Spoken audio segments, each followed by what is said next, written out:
My name is Rudy. You're watching Alpha Investments. How's everyone doing today? I want to have a little follow-up conversation video from a little while ago where we... I just wanted to lay this out there. Rudy, I just want you to be aware. Again, I wrote this email to myself. This isn't real. I make everything up on the spot. Entertainment channel, haircut channel, basements, tetherballs, blah, blah, blah. I just want you to be aware that normal employees at Wizards of the Coast overall are very unhappy.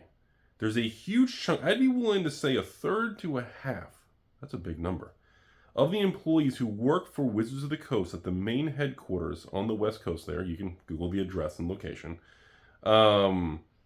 feel, this is the interesting quote, you ready for this? Exact quote, you ready? The average employee at Wizards of the Coast that's unhappy feels the system within is broken and corrupt. That's the one phrase I wanted to discuss in this video. Because let's get out a couple things right out front and center. Magic's not dead. We're, dramatic negativity, positivity, hype man, Rudy, Magic's not dead. Magic's a massive billion-dollar thing. We all know this stuff. It has a lot of problems, as we all know, in the last few years. Now on the backs of one of the original big boys, Troll and Toad, literally going to be selling every CCG except Magic the Gathering for the first time in the 30-year history. We are starting to see some changes. There has also been a little piece of breaking news, if you haven't heard. It's kind of a little quiet press release. Apparently, Wizards is already severing all contact with the Judge Academy and that whole Judge program. Remember all the controversy of that? Hey, Wizards of the Coast, Judge Academy, Judge program. Google, look at the history. The judges and it's a long, crazy history. So now, when I see emails that I write to myself, and I think about things like this, it reinforces what we all kind of already know. You wouldn't be listening to me right now if you genuinely didn't have some form of passion or enjoyment or love for the world of cards, right? Like we talk about all the time. If you just are into this to make money, then obviously you're a Timmy because, again, the best place to make money is just throw your money in the S&P 500, wait 20 years, there you go, you made money. We've talked about this for 8 years in this YouTube channel. We all look at collecting and playing and investing in the world of cardboard because we enjoy it and we want to experience that. We want to go on that path and enjoy it. No one's ever, well, at least I haven't claimed, that Magic will outperform every single investment or the S&P 500. I've never claimed that. And anyone who's claiming that, you may want to be a little skeptical of that. I mean, but I still believe that the world of collectibles, whether it's graded currency, where's my favorite one? There it is. We got a gold certificate here. Very nice.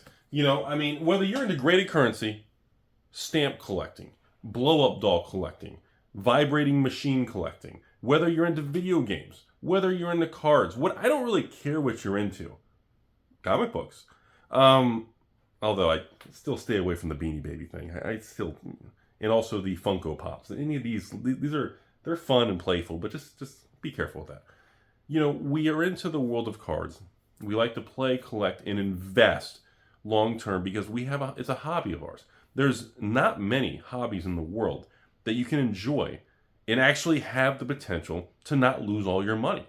Now, of course, this huge thing that I like to continue to share with you all, the concept of game pieces, continues to be very controversial, and I'm the only one that feels that way according to the internet. And of course, every MySpace and Reddit and Discord will tell you that game pieces,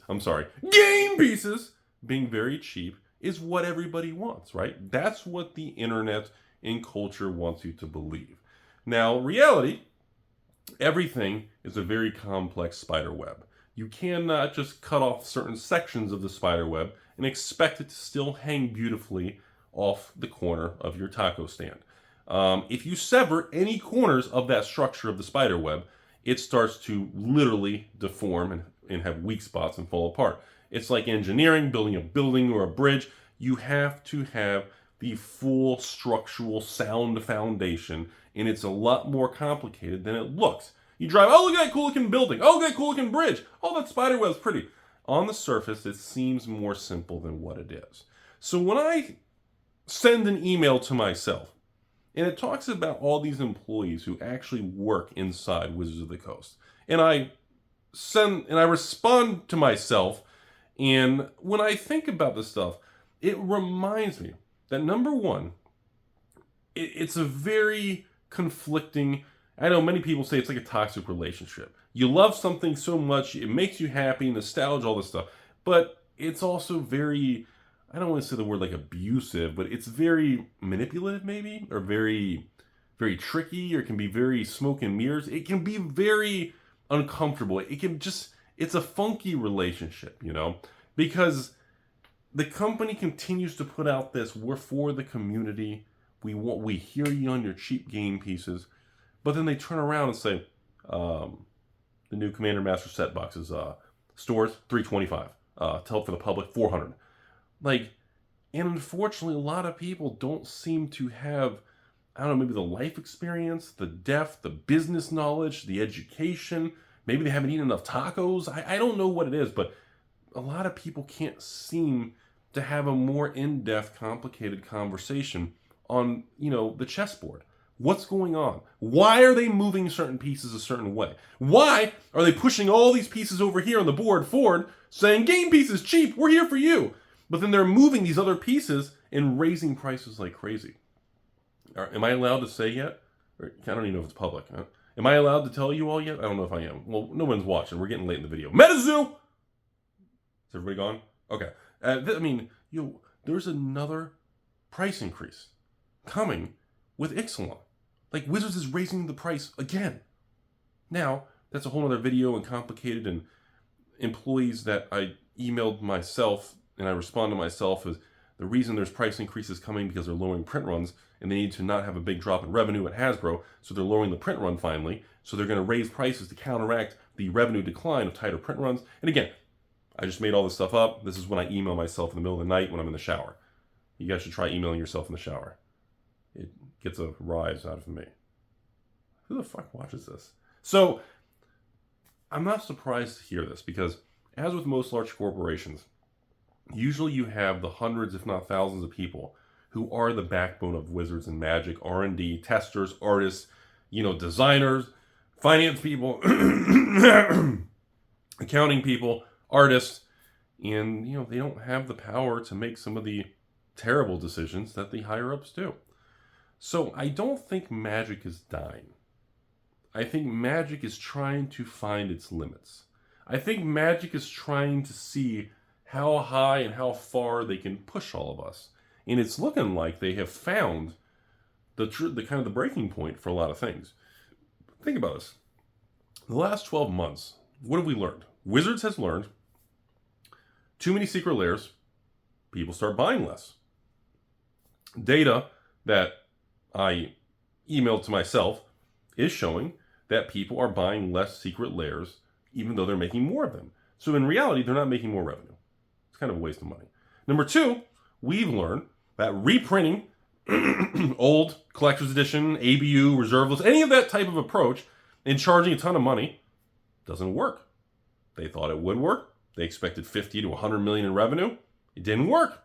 Stock tanked, missed expectations, blah, blah, blah. Major pushback. It was one of the biggest disasters in modern Hasbro history. Didn't work. They've learned that. They've also learned in the last 6 months, well, if you make collector boxes and you overprint them, they become no longer collector boxes. You cannot sell a collector box that's not collectible. You cannot have game pieces that have no value if you're trying to run a CCG. The first letter in CCG is not kitty cat. It's collectible. Is it kitty cat? Fuck, am I wrong? It may be kitty cat, but it's not kitty cat card games. It's collectible card games, not cat card games. Fuck, maybe we should call it cat card games. And it's one of those situations where the market keeps trying to maneuver and it's just not moving well. We continue to have the worst modern bear market in, I think, 20 months in a row of reserveless cards being flat or negative? I mean, what are we, almost 2 years now? I mean, reserveless cards, as a whole, I'm sure Rudy, I found one card in the middle. I found that one in the back row there. It went up by 10%. The overall reserveless market has not gone up now since 2021. Now, of course, in 2020 through 2021, it went up so damn much it was just stupid. And that's what happens when you do stupid, economic policies and you have a bunch of morons that are Republicans and Democrats, and all of them are idiots. When you have a bunch of idiots that are all pretending to hate each other just so we can all hate each other. So remember, did you guys pick your side yet? Everybody hate that side. Wait! Literally, we're all played like puppets. All of us. It's stupid. And, the reserveless market continues to be bad. Period. I mean, when you have stores that have been around for 30 years that say, fuck it, I'm out. I'm never touching Magic again. Oh, by the way, we're doing Pokemon, Flesh and Blood. We're going to expand into everything else. We're going to expand into One Piece, Lorcana, Weiss. Like, what? Like, if I was Wizards of the Coast or Hasbro, and my name was Dr. King Cox, you guys can call me Dr. King Cox. I'd be okay. I'd respond to that if you called me that. To me, if I cared about, I guess, if I cared about Magic, that would come across my desk, and I'd be like, whoa, wait a minute. Like, literally, I would step back, and I would say, hey, Bob, who runs that company? Can we have a 5-minute phone call? Can you get him on the line? Can I ask him what happened? Oh, we don't want to ask him what happened? Oh, Magic 30 happened. Oh, Amazon dumps. We already know what happened. They're just calling us out. Like, it's one of these things where it's like, how does that not concern you? I know, Rudy. The other companies will just pick up their slack, and it doesn't matter anyways. Okay, yeah, that's the simple answer. That's the iceberg answer. But again, it's a living, breathing, moving ecosystem. It's an economy. And again, the spider web analogy, you cannot sever a section of it and expect the rest of the economy or web to stay intact. How on earth, after 30 years, when a trolling toad says, I'm out, bitch. Fuck it, I'm out. Good luck. Peace out. How's that not concerning? And then you have other big companies that won't even buy old cards anymore. They're like, no way. Wizards we're going to reprint Arabian Nights, Legends. They're just going to fucking reprint everything. I'm not going to touch it. They'll change the card back, even though they said they wouldn't do that. No, wait, that was Mark Bottomwater. He's out there with the Titanic. Too soon? And it's one of those things where it's like, because there's no clear direction, there's no clear communication, there is no clear data of what these people cannot, or will not do, it has created an ecosystem of fear, uncertainty, and doubt. Dr. Fudd. And we are in this situation where employees who work within their own company are also feeling the same way. Wizards and the employees on the inside, they are aware. The employees of Wizards of the Coast, internally, most of them, I assure you all, because I emailed myself, and I assure you all that these people are frustrated. These individuals can't say anything. They can't speak up, because once it moves up to middle management, you're out. If you try to stick up, it's whack-a-mole in Rudy's basement. And once you're whacked, you're out. Wait, is it good to be whacked or not good to be whacked? Fuck it, I don't know. Once you cannot speak up in that kind of corporate culture. It's a very distinctive market. And the sad part about it is, most of these people, most of the emails I sent to myself, these individuals are underpaid compared to other industries. Like designers and engineers and developers and gaming. Like if these people worked for, what am I going to say, Activision Blizzard or EA, they're all corrupt and a bunch of, microtransactions. They're just underpaid. They're frustrated. They can't speak up. That part of the United States is a very high cost of living. And they do love Magic. And I feel bad for those individuals because I don't think they're bad people. I think similar to society, the 1% of a certain sub-market are the bad people, and it's tainting the rest of it. I don't think 99% of Wizards employees and people at Hasbro are bad people. I think the 99% good people are why we're still here. But the 1% of these morons at the top, when you have someone like Cynthia Williams who's running Wizards of the Coast, who reads Wikipedia to Wall Street, I don't know any other way to express how pathetic it is to have someone like that who doesn't even really have an understanding or boots on the ground or mindset with the overall system. You should be it's 2023. There should be absolutely no excuse to not have Magic better or bigger than Pokemon, or at least equal to. There should be no reason that stores are cutting back their exposure because everybody knows the infamous term Amazon dump. Like, the fact that that terminology is attached to Magic the Gathering in every box of cards is just, I don't know what else it would take to literally, like, you look someone in the eye and like, is it intentional? Do you spin the fucking wheel? And if it lands on, red or black, do you make a choice on the wheel? Like, I don't, it's a crazy thing. But the point of this video is, not only did I waste some of you guys' time in your life, thank you for spending the time in the conversation. And at the end of the day, the point of the video is that I just want you all to know that the employees and people there, they're aware. These employees, they're frustrated like we are. They love Magic. They don't think it's going to fail. I don't think it's going to fail. But they continue to swim through a very dark, uncertain future. And nobody really knows the direction of this. So far, Universes Beyond seems to be working for Magic the Gathering based on the success of Lord of the Rings and Doctor Who. That's the data. Whether you want to hear that or not, the data shows so far it is working. I think we're going to cut off there. I don't really know what else if we should say.